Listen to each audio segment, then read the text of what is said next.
اللہم صلی علی سیدنا مولانا محمد معدن الجود والکرم وآلہ وصحبہ وبارک وسلم۔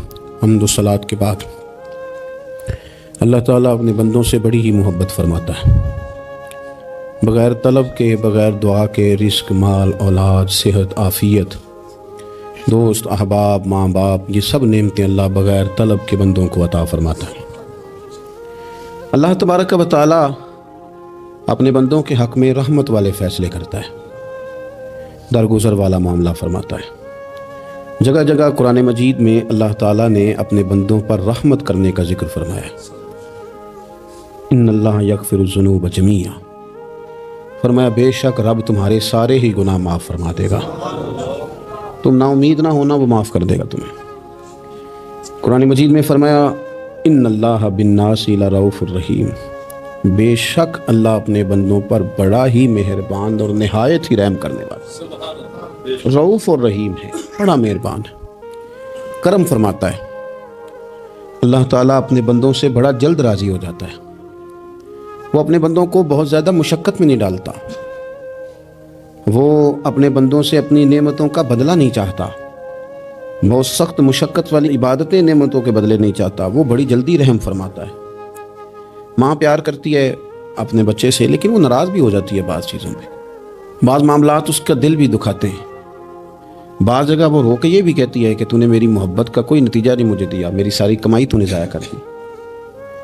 والد بہت ساری جگہوں پہ ناراض ہوتا ہے، شکوہ کرتا ہے، کہتا ہے میری بیماریوں کی، پریشانیوں کی، بڑھاپے کی، کمزوریوں کا سبب بیٹے تو ہی بن گیا، یہ ساری تکلیفیں تو ٹھیک ہو جائیں تو میری شاید عمر بھی بڑھ جائے، صحت بھی ٹھیک ہو جائے، میں زیادہ دیر جوان رہ سکوں۔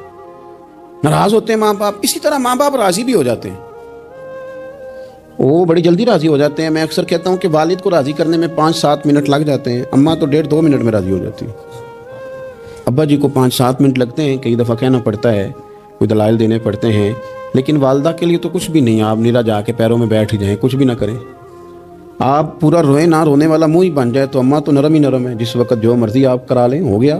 اللہ تبارک و تعالیٰ بلا مثال و بلا تشبیہ سمجھانے کے لیے عرض کرتا ہوں، اللہ بھی بعض معاملات میں اپنے بندوں سے ناراض ہو جاتا ہے۔ وہ کہتا ہے میں تکبر کرنے والوں کو پسند نہیں کرتا، وہ کہتا ہے فسادی پسند نہیں ہیں، وہ فرماتا ہے کہ راہوں میں کجی کرنے والے پسند نہیں ہیں، وہ فرماتا ہے کہ بدعہدیاں کرو گے تو میں صبح قیامت تم سے سوالات کروں گا۔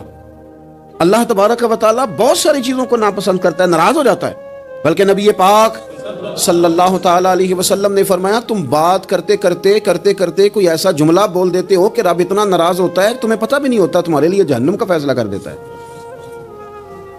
اس لیے پہلے تولو پھر بولو، خود اپنے لفظوں کی تو تم پہرے داری کرو نا کہ میں کیا کہہ رہا ہوں۔ کوئی ایسا جملہ، کوئی ایسی بات وارث شاہ مان کری نہ وارثاں دا، کوئی ایسی بات نہ تمہاری زبان سے نکلے۔ اور حضور یہ بھی فرماتے ہیں کہ اس کا دوسرا پہلو بھی ہے، بعض اوقات تم بات کرتے ایسا جملہ کہتے ہو وہ اتنا راضی ہوتا ہے کہ تمہارے لیے جنت کا فیصلہ فرما دیتا ہے۔ مسلمان کو اب یہ حکم ہے، اس ساری گفتگو کا نتیجہ یہ ہے کہ وہ اپنے جذبات پر، خیالات پر، نگاہوں پر، زبان پر، کانوں پر تھوڑی توجہ دے، بے لگام نہ بنے، بے ترتیب نہ بنے، جو طبیعت میں آئے کر نہ گزرے، تھوڑا سا نہ سوچے سمجھے اور تھوڑا سنبھل کے چلے، کبھی ان کاموں کی طرف نہ جائے جن سے رب ناراض ہو جاتا ہے، ان کاموں کی طرف بڑھے جن سے اللہ راضی ہوتا ہے۔ میرے نبی پاک صلی اللہ تعالیٰ علیہ وآلہ وسلم نے ارشاد فرمایا، بعض احادیث میں لفظ یہ ہیں کہ اللہ اپنے بندوں کو دیکھ کے مسکراتا ہے جو اس کی شان کے لائق ہے۔ جس ترتیب سے ہم مسکراتے ہیں، جس ترتیب سے ہم روتے ہیں، جس ترتیب سے ہم کسی بات کا اظہار تشکر کرتے ہیں، خدا ان باتوں سے پاک ہے۔ اب بہت ساری حدیثوں میں آیا کہ وہ مسکراتا ہے، تو کیا مطلب ہے مسکرانے کا؟ تو علماء تفسیر نے لکھا ہے مسکرانے کا مطلب یہ ہے کہ وہ بڑا ہی راضی ہوتا ہے اپنے بندے سے، بڑا راضی ہوتا ہے، یہ مطلب ہے۔ ایک تو مسکرانے کا مطلب یہ کہ وہ بڑا راضی ہو گیا، وہ مسکرا دیا اپنے بندے پہ، اور ایک اس کا معنی خود نبی پاک صلی اللہ تعالیٰ علیہ وسلم نے بیان فرمایا۔ مسند امام احمد بن حنبل میں حدیث ہے، حضور سید عالم علیہ السلام سے صحابہ نے پوچھا یا رسول اللہ شہید تو بڑے لوگ ہوتے ہیں، شہیدوں میں افضل کون ہے؟ تو اللہ کے حبیب علیہ السلام فرمانے لگے وہ والا بندہ جو ڈٹ گیا تھا کافروں کے مقابلے میں، وہ ہلا نہیں، پوری طرح ڈٹ کے جو لڑا وہ شہداء میں افضل ہے۔ حضور فرماتے ہیں وہ جنت کے بالا خانوں میں سیر کرے گا اور رب اسے دیکھ کے مسکرائے گا، رب اسے دیکھ کے مسکرائے گا، اللہ تعالیٰ مسکراتا ہے اسے دیکھ کے۔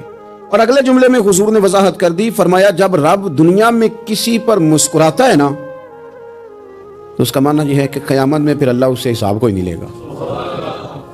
جس پر اللہ دنیا میں مسکرا دیا اس سے کوئی حساب، تو وہ کام ڈھونڈنے چاہیے نا جس سے اللہ مسکرائے۔ ویسے کبھی ہم ایسا کرتے ہیں کہ نہیں کہ کسی کو راضی کیا جائے؟ یہ کام ہم کرتے ہیں کہ ہماری کمپنی کا جو سربراہ ہے وہ ہم سے راضی رہے، جس ادارے میں ہم پڑھاتے ہیں اس ادارے کا بڑا ہم سے راضی رہے۔ یہ کرتے ہیں ہم، اس کے لیے کچھ نہ کچھ ہیلے بہانے ہم کرتے ہیں۔ برادری، قبیلہ، علاقہ، بستی، لوگ کسی طریقے سے ہمارے ساتھ مطمئن رہیں، کرتے ہیں نا یہ سارے کام۔ اس میں تھوڑی مشکل بھی ہمیں آتی ہے لیکن کرتے ہیں، کیا کریں؟ گھر میں بھی کئی دفعہ ایسا ماحول بنانا پڑتا ہے۔ چلیں ایک اور میٹھی مثال دیتے ہیں، زیادہ سمجھ میں آئے گی۔ چھوٹا بچہ خوش رہے، آپ اس کے لیے محنت نہیں کرتے؟ وہ چھوٹا ہے، اس کو خوش کرنا فرض ہے ابا پہ، لیکن وہ کہتا ہے کہ میں نے موٹر سائیکل لینا ہے۔ چھوٹا ہے، چلا ہی نہیں پائے گا، تو ابا پھر اسے راضی کرتا ہے، کہتا ہے بیٹے چھوٹا سائیکل لے لے، چل میں تجھے اڑانے والا جہاز لے دیتا ہوں۔ مقصود کیا ہے کہ اس کو ناراض نہیں کرنا، یہ روئے نہ، اس کا دل نہ ٹوٹے ہو۔ یارو سنو نا میں کیا کہہ رہا ہوں، اگر چھوٹے بچے کے لیے وہ چیزیں ڈھونڈتے ہو، میرے ابا جی نا اپنے نواسے کے لیے کھلونا لے کے آئے تو بچہ بڑا ہی کھیلا، تو ابا جی کہنے لگے لو پیسے پورے ہو گئے میرے۔ بچے کو پسند بڑا ہے نا، پیسے پورے کر چھڑے نے، دیکھو نا جی کتنا اس کو راضی ہوا ہے۔ تو انسان کیا کرتا ہے کہ کوشش کرتا ہے چھوٹا بچہ بھی ناراض نہ ہو، تو وہ چیزیں وہ ڈھونڈتا ہے کہ اس کو کیا پسند ہے، چاکلیٹ لے جاؤں، فلاں چیز لے جاؤں، آئس کریم لے جاؤں۔ تو ایک بچے کے لیے، گھر کے لیے، سربراہ کے لیے اتنی محنت کرتے ہو، تو وہ کام بھی ہمیں ڈھونڈ کے تلاش کرنے چاہیے نا جس سے رب راضی ہوتا ہے، اللہ راضی ہوتا ہے۔ بتاؤں وہ کون کون سے کام ہیں؟ نبی کریم صلی اللہ تعالی علیہ وسلم نے ارشاد فرمایا 3 لوگ ہیں جنہیں دیکھ کے رب مسکراتا ہے۔ یا رسول اللہ صلی اللہ علیہ وسلم وہ کون کون سے؟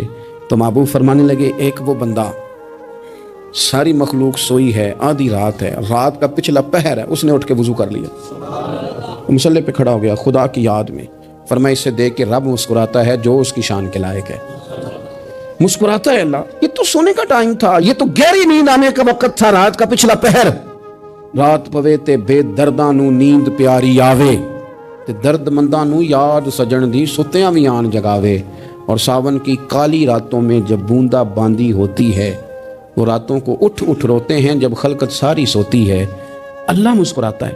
اور سننا میرے بھائی، میرے نبی پاک صلی اللہ تعالی علیہ وسلم فرماتے ہیں جب مسلمان نماز کے لیے صفیں بناتے ہیں نا، ترتیب لگ رہی ہوتی ہے، اب اللہ کی بارگاہ میں کھڑے ہوں گے، قیام کریں گے، رکوع کریں گے، سجود کریں گے، فرمایا جب مومن صفیں بناتے ہیں تو رب دیکھ کے مسکراتا ہے، مسکراتا ہے۔ کمال ہو گئے عروج بندگی کا، جب بندے کو دیکھ کے رب مسکرائے۔ خدا بندے سے خود پوچھے بتا تیری رضا کیا ہے، مسکراتا ہے۔ اور میرے نبی پاک علیہ السلام فرماتے ہیں جب مجاہد جہاد کے لیے صفیں سیدھی کرتے ہیں، آج تو یہ رب کے نام پہ مرنے ہی آ گئے، یہ صفوں میں کھڑے ہوں گے، ترتیب سے لڑیں گے، ترتیب سے گلا کاٹیں گے کافروں کا یا شہادت لیں گے۔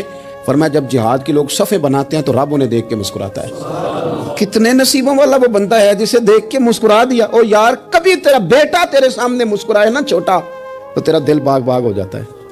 تیری ماں بیمار کسی ایک دن صحیح طرح ہنس پڑے تو طبیعت خوش ہو جاتی۔ مجھے بتاؤ نا جس کا رب بھی اسے دیکھ کے ہنس پڑے، جو اس کی شان کے لائق ہے، کیا اس بندے کے نصیبیں ہیں، کیا اس کے مقدر ہیں۔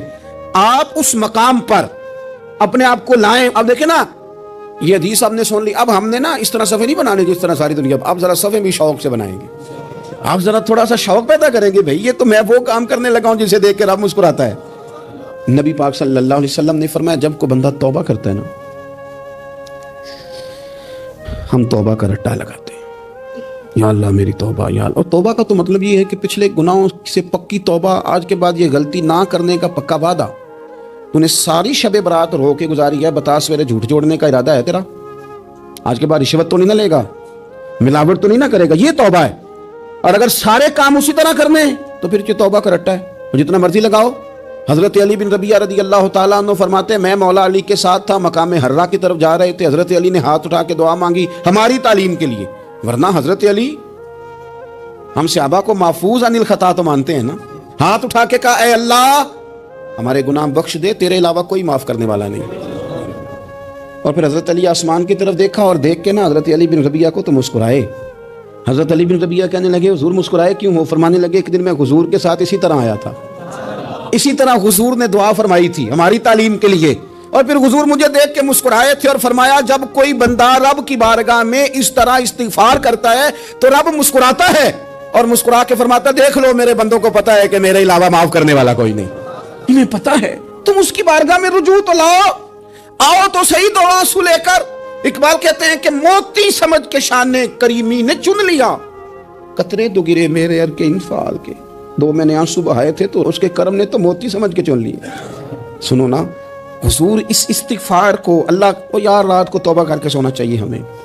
کچھ غلطیاں ہم کرنا نہیں چاہتے پر ہم سے ہو جاتی ہیں، کچھ دل ہم توڑنا نہیں چاہتے پر وہ ٹوٹ جاتے ہیں، ہماری مجبوری ہوتی ہے ٹوٹ جاتے ہیں۔ رات کو اس کی بارگاہ میں ہاتھ باندھ کے کشکول طلب دراز کر کے خوب استغفار پڑھنا چاہیے کہ مالک بندے ہیں نا کیا کریں، نفس کا ساتھ ہے، دنیا کا ساتھ ہے، خواہشات نفسانیہ، مالک معاف کر دے، درد سے توبہ، رسم نہ ہو، کہانی نہ ہو، لفظ نہ ہو، جملے نہ ہوں، اور جناب ایسے لوگوں کے بیچ بڑے ہاتھ باندھ کے اور بڑا کوئی ضرورت نہیں، آپ اکیلے اپنی چارپائی پہ بستر کے اندر منہ دے کے بھی درد سے کہیں گے نا معاف کر دے تو وہ تو مہربانی بڑھائے۔ میرے نبی پاک صلی اللہ علیہ وسلم مثال دیتے ہیں، فرمایا ایک آدمی صحرا میں جا رہا، صحابہ سے حضور خطاب کر رہے ہیں، فرمایا ایک آدمی صحرا میں جا رہا تھا، اس نے اپنی اونٹنی پہ کھانا پانی پیسے ہر چیز رکھی ہوئی تھی، صحرا تھا بہت بڑا، درمیان صحرا کے گیا تو تھوڑا سا سستانے کے لیے آرام کرنے کے لیے اونٹنی سے نیچے اترا، اب اس نے اونٹنی کی لگام، اونٹنی کی نکیل اپنے سرہانے کے نیچے رکھی، ہاتھ کے ساتھ پکڑی اور سو گیا۔ تھوڑی ہی دیر کے بعد جب اس کی آنکھ کھلی تو دیکھا اونٹنی غائب ہے۔ صحرا میں وہ پیدل نہ آگے جا سکتا ہے نہ پیچھے جا سکتا ہے، نہ دائیں نہ بائیں، کھانے کو روٹی نہیں، پینے کو پانی کا قطرہ نہیں، تھوڑا ادھر بھاگا ادھر بھاگا، تھک گیا۔ کریم محبوب فرماتے ہیں وہ پوری طرح نڈھال ہو گیا اور مایوس ہو گیا، معاذ اللہ، مایوس ہو کے دوبارہ اسی جگہ آ کے لیٹ گیا جہاں پہلے لیٹا تھا، انتظار کرنے لگا کہ اب موت ہی آئے گی، آخری وقت ہے، اب نہ میں پیدل یہ صحرا کراس کر سکتا ہوں، نہ پیچھے جا سکتا ہوں، نہ کھانا ہے نہ پانی ہے، سوائے موت کے کوئی سہارا نہیں۔ حضور فرماتے ہیں وہ رستے میں دوبارہ لیٹ گیا، اچانک اس نے رخ بدلا تو اونٹنی سامنے کھڑی تھی۔ حضور نے صحابہ سے پوچھا بتاؤ نا اسے بھلا کتنی کو خوشی ہوگی؟ یا رسول اللہ جی سے نئی زندگی مل گئی ہے۔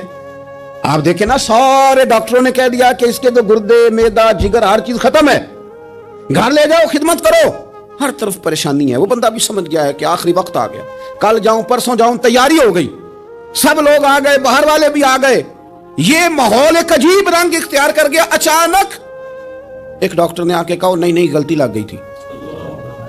مجھے بتائیے انداز کیا ہوتا ہے؟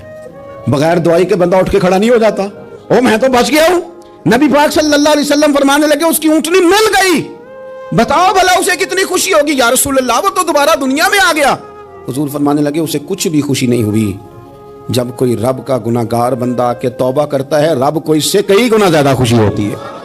میرا بندہ آ گیا ہے، میرا بندہ آ گیا، میرے گھر آ گیا، اس نے آنسو بہائے ہیں، اس نے کہا اللہ میں تیرا ہی ہوں، تیرا ہی رزق کھاتا ہوں، تیری ہی زمین پہ رہتا ہوں، تیرے نام سے میری سانسیں چلتی ہیں۔ وہ آ گیا، فرمایا اس اونٹنی والے سے زیادہ رب کو خوشی ہوتی ہے جب گناہگار آ کے توبہ کرتے۔ گناہگاروں کے آنسو اس کی بارگاہ میں بڑے مقبول ہیں، لیکن ہم رسم ادا کرتے ہیں، توبہ نہیں کرتے۔ ہم اپنے آپ کے ساتھ دھوکہ کرتے ہیں، جھوٹ بولتے ہیں۔ ہم بندہ کوئی ناراض ہو جائے تو ہمیں کوئی نیند آتی، اس کے گھر چلے جاتے ہیں۔ ہم اپنے سارے رشتوں کو، تعلقات کو مینٹین کر کے رکھنے کے عادی ہیں۔ ہمیں پتہ ہے کہ وہاں میں نہیں جا سکا تو بیٹا بھیجتا ہوں، فلاں شادی پہ میں نہیں جا سکا تو بھتیجا بھیجتا ہوں، بھائی بھیجتا ہوں، ہر تعلق کا ہم نے خیال رکھا کوئی روٹھ نہ جائے۔ لیکن کمال ہے نا، یہ نہیں سوچا کہ اگر رب روٹھ گیا تو، جب وہ روٹھ جائے نا تو سارے رشتے بھی بندے کے پاس موجود ہوں تو کوئی کرامت نہیں ہوتا، پھر کروڑوں روپیہ جیب میں ہوں تو ڈاکٹروں کی دوائیاں اثر نہیں کرتی۔ وہ روٹھ جائے تو پھر انسان اس طرح سے پھسلتا ہے کہ بڑے بڑے اس کے پاس دروازے ہوتے ہیں پر کسی جگہ اس کا ہاتھ نہیں لگتا۔ خدا را خیال کریں، دنیا روٹھتی ہے تو روٹھ جائے، رب رسول ناراض نہ ہونے پائے، اس کا خیال کریں۔ حضور فرماتے ہیں وہ مسکراتا ہے، اسے خوشی ہوتی ہے جب کوئی اس کا بندہ اس کی طرف رجوع کرتا ہے۔ میرے عزیزو، رسول پاک صلی اللہ تعالی علیہ وسلم نے ان لوگوں کے تذکرے کیے جنہیں دیکھ کے رب مسکراتا ہے۔ ہم نا گناہگاروں پر بھی فتویٰ دینے میں جلدی کرتے ہیں اور نیکی پر بشارت دینے میں بھی جلدی کرتے ہیں، حالانکہ یہ ہماری ذمہ داری نہیں۔ پتہ نہیں اللہ تعالیٰ کس کو کب توفیق توبہ دے کے اپنے قریب کر لے، لیکن بڑی جلدی ہے، بڑی جلدی فتویٰ دینے میں۔ اور یہ فتویٰ صرف مفتیوں کا نہیں رہ گیا، یہ میری طرح کے، آپ کی طرح کے ڈھیروں لوگ ہیں جنہوں نے جیبوں میں فتوے ڈالے ہوئے۔ بھئی آپ نے کیوں ذمہ داری لے لی ہے جنت میں داخل کرنے کی اور نکالنے کی؟ یہ تو میرے رب کریم کا کرم ہے، وہ جس کو چاہے جب چاہے جتنا چاہے عطا کرے۔ لیکن کچھ لوگ نا بڑے پکے ہو گئے ہیں کہ شاید جو میں سوچ رہا ہوں وہی درست ہے. کبھی کبھی کچھ چیزیں عجیب بھی ہوتی ہیں، لہذا خدا کی رحمت پر بھروسہ کر کے بات کرنی چاہیے. اپنی مرضی کے فتوے نہیں داغنے چاہیے. وہ دیکھو جی فلانا بندہ یوں کر رہا ہے، آپ کو پتہ ہی نہیں پوری بات کا، آپ کو علم ہی نہیں پوری بات کا. حضرت بہاءاللہ نقشبند بخاری رحمۃ اللہ علیہ فرماتے ہیں میں حج کرنے گیا تو وہاں میں نے ایک آدمی کو کروڑوں کا کاروبار کرتے دیکھا تو میرے دل میں خیال ہے یہاں بھی اللہ اللہ کرنی چاہیے تھی، دنیا داری کر رہا ہے. لیکن فرماتے ہیں حج سے فارغ ہوئے تو میں نے دیکھا وہی بندہ سارا کچھ رب کی بارگاہ میں خیرات کر رہا ہے اور سینکڑوں غریب حاجی ہیں جن کو پورے خرچے دے رہا ہے. تو میں نے وہیں اپنی سوچ سے توبہ کی کہ میں کہاں تھا. بڑی جلدی کھڑے نہ ہو جائیں. حضرت حسن بصری رحمۃ اللہ تعالیٰ علیہ ارشاد فرماتے ہیں کہ میں دریا کے کنارے گیا تو وہاں میں نے ایک شخص کو دیکھا، وہ اپنی ایک خاتون کی گود میں سر رکھ کے بیٹھا اور قریب ایک بوتل بھی پڑی ہے. میرے دل میں معاذ اللہ خیال آیا کہ دیکھو کس انداز میں ایک عورت کے ساتھ یہ ہے اور پاس بوتل بھی پڑی ہے، جانے شراب ہے. کہتے میں سوچ رہا تھا کہ اچانک ایک کشتی آ رہی تھی دریا میں. وہ ہج کو لے کھائے، کشتی میں 4-5 لوگ تھے، وہ دریا میں ڈوبنے لگے. وہ آدمی تیزی سے اٹھا، دریا میں چھلانگ لگائی، پہلے ایک کو نکالا، پھر دوسرا نکالا، پھر تیسرا نکالا. ایک بندہ رہ گیا، کہنے لگا حضور مجھے تو آپ نے گناہگار سمجھا ہے، میں تو بڑے غلط انداز میں یہاں بیٹھا ہوں، آپ نے جو سوچا چلیں گے چوتھا بندہ آپ نکالنا ہے. کرے نا یہ کام، بڑے بھولے بھالے بڑے اللہ والے، ریاض آپ کو بس ہم ہی جانتے ہیں. اتنی جلدی فتویٰ. حضرت حسن بصری فرماتے ہیں میں پشیمان ہوا، میں نے کہا مجھے تیرنا نہیں آتا، تو دیر نہ کر، چوتھا ڈوب نہ جائے. پھر اس نے چھلانگ لگائی، چوتھا بھی نکال لایا اور کہنے لگا حضرت آپ نے جلدی کی سوچنے میں، یہ بی بی میری ماں ہے اور یہ سرکے کی بوتل ہے. ہم ماں بیٹے کا یہ مشغلہ ہے کہ یہ وہ جگہ ہے جہاں آ کے لوگ مسافر اترتے ہیں اور یہاں سے کسی کا گھر 100 میل ہے، کسی کا 200 میل ہے. ہم صبح سرکہ کھجوریں روٹیاں لے کے یہاں آتے ہیں، مسافروں کی نوکری کرتے ہیں، کوئی پریشان ہو تو مدد کرتے ہیں. حضرت خواجہ حسن بصری فرماتے ہیں میں نے معافی مانگی، ان سے بھی مانگی، رب سے بھی مانگی. انہوں نے مانگ لی نا بزرگ تھے، پر ہم کو نہیں تیار مانگنے کو. ہم ہر وقت بدگمانیاں، وہ فلانے جرم کرتا تھا میں اسے اب کیسے نیک مان لوں. بھائی اب وہ نمازی ہے، خدا کے گھر آتا جاتا ہے، اب اللہ کی بارگاہ میں حاضر ہوتا ہے. جب رب نے معاف کر دیا تو بھی سوچ بدل جا. سنیں حضور کیا فرماتے ہیں. نبی پاک صاحب اللہ صلی اللہ تعالی علیہ وسلم فرماتے ہیں، مسند امام احمد بن حنبل دیکھیے، فرمایا رب اس وقت بڑا ہی مسکرائے گا جب قاتل بھی جنت میں جائے گا، مقتول بھی جنت میں جائے گا. یا رسول اللہ مقتول تو گیا، یہ قاتل کیسے چلا گیا؟ حضور فرماتے ہیں جائے گا اور رب مسکرائے گا جو اس کی شان کے لائق ہے. یا رسول اللہ کس طرح؟ تو نبی پاک صلی اللہ علیہ وسلم فرمانے لگے اس نے ایک مومن کو قتل کیا تھا، وہ شہید ہو کے جنت میں چلا گیا. اب اللہ نے بعد میں اسے توبہ کی توفیق دے دی. پہلے اس نے کلمہ پڑھا، پھر یہ میدان میں اترا، کافروں سے لڑا، یہ شہید ہوا، رب نے اسے بھی جنت دے دی. قاتل بھی جنت میں، مقتول بھی جنت میں. اور بات اتنی انوکھی ہے کہ رب دیکھ کے مسکرا رہا ہے جو اس کی شان کے لائق ہے. ہم جلدی میں ہیں، ہم انتظار نہیں کر رہے کہ شاید توبہ کر جائے، ہم انتظار نہیں کر رہے. لیکن میرے عزیز اتنی جلدی نہ کریں. سوچوں کا صاف ہونا، ذہنوں کا پاک ہونا اور لوگوں کے بارے میں گمان کا اچھا ہونا. آپ کسی نفسیات کے ڈاکٹر کے پاس چلے جائیں، اسے کہیں ٹینشن بڑی ہے. میں ان کے مضامین پڑھتا رہتا ہوں، وہ سب سے پہلا سبق آپ کو یہ پڑھائیں گے کہ اچھا سوچا کریں. اچھا سوچنے سے بندہ تندرست رہتا ہے. کس سے بندہ تندرست رہتا ہے؟ ہیں جی واقعی. یعنی اس والے پڑوسی کے بارے میں بھی اچھا سوچنا ہے، گھر میں اس والے کے بارے میں بھی، چھوٹے بھائی کے بارے میں بھی اچھا سوچنا ہے اور بڑے کے بارے میں بھی اچھا ہی سوچنا ہے. یعنی اپنی برادری قبیلے کے بارے میں بھی اچھا سوچیں، جو قبیلے کا نہیں اس کے بارے میں بھی چلیں تھوڑا سا اچھا سوچ لیں. اپنے بارے میں تو اچھا سوچا ہے بڑا. میں کہتا ہوں کہ ہم اپنی غلطیوں سمیت اپنے آپ سے بڑا پیار کرتے ہیں اور دوسرے کی ایک غلطی نظر آ جائے تو ہمیں گھن آنے لگ جاتی ہے. آپ جلدی نہ کریں، مالک نے موقع دیا ہے بندوں کو، نہ وہ کسی کا رزق چھین رہا ہے نہ سانسیں چھین رہا ہے، وہ اپنی زمین پہ چلنے بھی دے رہا ہے، رہنے بھی دے رہا ہے. تو جب اس نے موقع دیا ہے آپ بھی تھوڑا موقع دیں. اللہ بڑا کریم ہے، دروازے کھولے گا، اس کے بندے اس کی بارگاہ تک پہنچیں گے. بدگمانیاں اور پھر بدگمانیوں کا عروج اور اس لیول تک جا کے بات کر دینا ہے کہ جہاں سے خوف آئے کہ یار یہ بات نہیں کرنی چاہیے. رسول کائنات سرور دو عالم صلی اللہ تعالی علیہ وسلم فرماتے ہیں کہ اللہ مسکراتا ہے. دیکھو ہمارے ہاں نا ایک اور بھی مسئلہ بن گیا ہے. میں نے کچھ لوگوں کو نا پکا، میرے پیارے ہیں، محبت ہے مجھے، تو میں چونکہ آپ میری کلاس ہے، میں مشاہداتی اور تجرباتی باتیں بھی کر لیتا ہوں، اسی کی روشنی میں کئی دفعہ گفتگو بھی تیار کرتا ہوں. کچھ لوگوں نے نا پکا ذہن بنا لیا یہ کہنے کا کہ ہاتھ بڑا تنگ ہے. پکا آپ جس وقت پوچھ لیں ان کا ہاتھ اور بڑا ہی زیادہ تنگ ہے. آپ یقین کریں بہن کا جو خامند ہے وہ کہہ رہا ہے جا حصہ لے کے آ، تیرے بھائیوں کی کمائی تو نہیں، تیرے ابا کی ہے، لے کے آ۔ وہ بیچاری اس کی منتیں کر رہی ہے، کہتی ہے اگر جاؤں گی نا تو وہ کہیں گے حصہ لے جا، آج کے بعد ہمارے گھر نہ آنا، میرا دروازہ نہ بند کرو، مہربانی کرو۔ اور بھائی سے بات کرتی ہے تو کہتا ہے ہاتھ ہی بڑا تنگ ہے، جب ٹھیک ہوگا تو دے دوں گا۔ نہ کریں یہ ظلم۔ ہمارے اپنے تڑپتے رہتے ہیں اور ہماری دولتیں اندر پڑی رہتی ہیں، ہمارے اپنے چھوٹی چھوٹی ضروریات کے لیے پریشان ہوتے ہیں، لیکن ہم بڑے بڑے بہانے ہیں ہمارے پاس، کہتے ہیں یہ نکما ہے، یہ نکٹو ہے، یہ کام نہیں کرتا، اس میں فلانا ہے، فلانا ہے، بلے میں نے نہیں ساتھ چلنا۔ اظہار جب آپ کے اندر پیدا ہوتا ہے نا، اظہار جب کسی کے لیے آپ حساس ہوتے ہیں تو آپ کو بھی سرور حاصل ہوتا ہے۔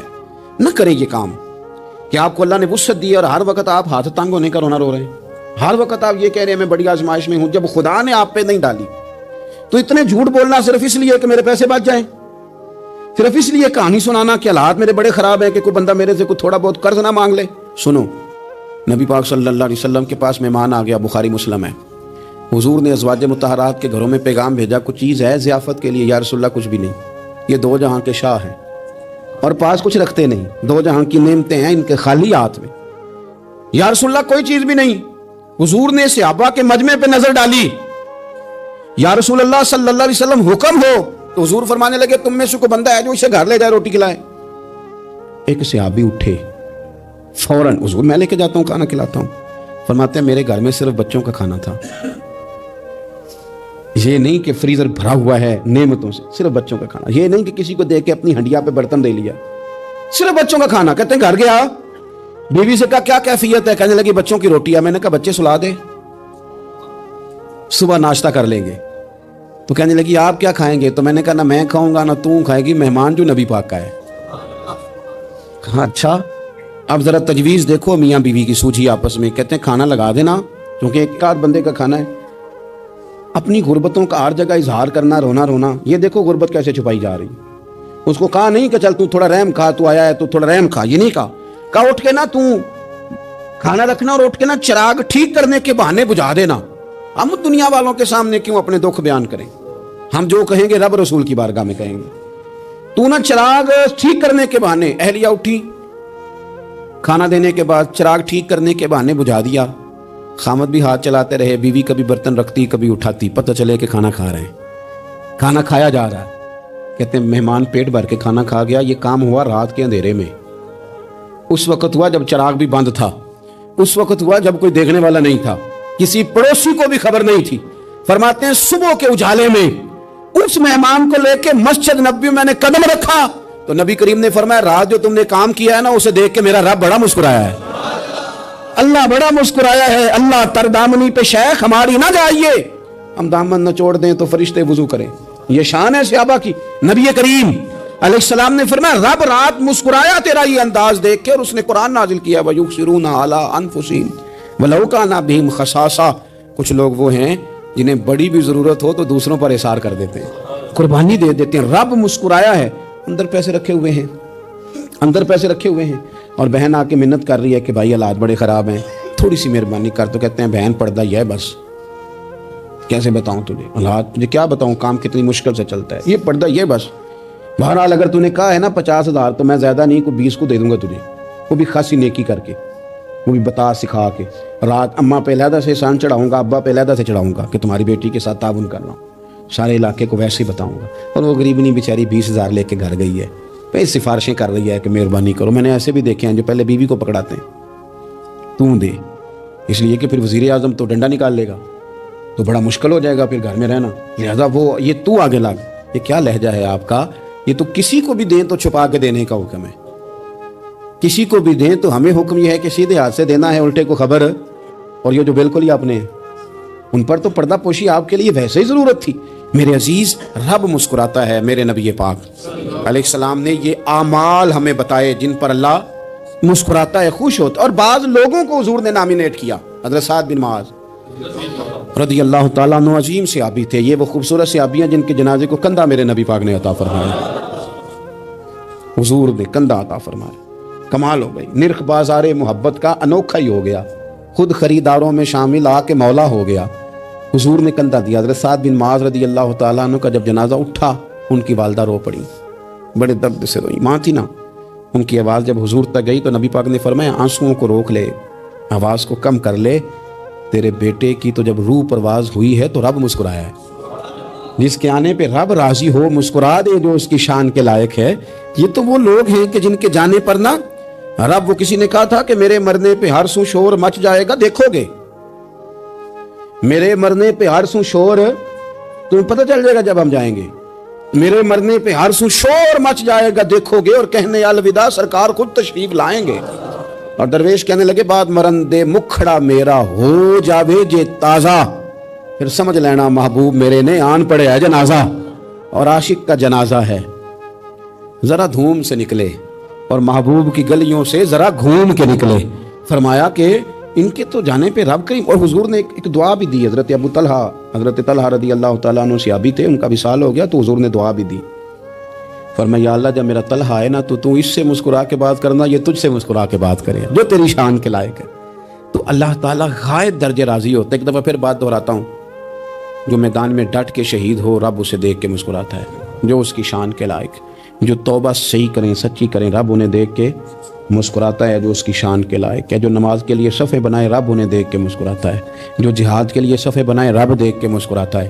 جو لوگ صبح پچھلے پہر اٹھ کے عبادت کریں رب انہیں دیکھ کے مسکراتا ہے. اور جو کبھی کبھی بھوکے رہ کے دوسروں پر قربان کر کے احسان کر دیں رب انہیں دیکھ کے مسکراتا ہے. بہت بڑی فضیلت ہے. اللہ ان سارے کاموں میں سے کسی ایک کام پہ ہمیں بھی لگا دے تاکہ یہ بڑی فضیلت اللہ تعالی ہم گنہگاروں کے حصے میں بھی فرما دے. آخر دعوانا ان الحمدللہ رب العالمین.